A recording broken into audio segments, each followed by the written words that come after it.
Bumanat na naman si House Speaker Martin Romualdez sa di umano'y pagmamadali daw ng Senado na ilibing sa Eternal Gardens ang articles of impeachment. Ay, hindi po. Oo, anong nagmamadali na naman, Speaker? Galing po sa Supreme Court yun eh.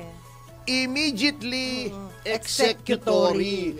Tama si Senate President Cheese. Okay. Noong ang nakalagay sa Constitution ay forthwith, sabi nyo, madaliin.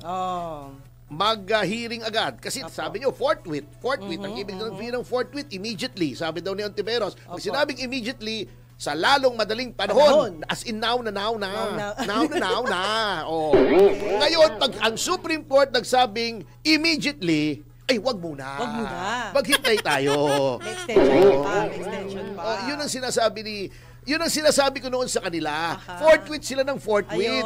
Bakit ngayong immediately executory? Ayaw nang i-forthwith. Oo. Pag sila, iba yung meaning. Oo. Ay, malungkot yun. Wag naman ganun. Eto pa ha. Talagang hypocritical tong mga anti-Duterte. Diba?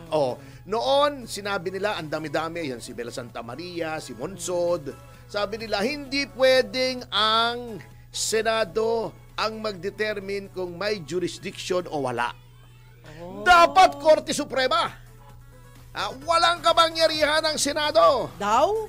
Oo. Di pumunta sa Korte Suprema. Sinabi ng Korte Suprema, walang jurisdiction.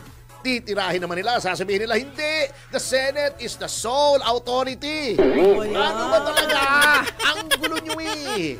Di ba? Kung anong kumbinyente sa inyong interpretasyon ng saligang batas, ay iyon ang ginagawa nyo.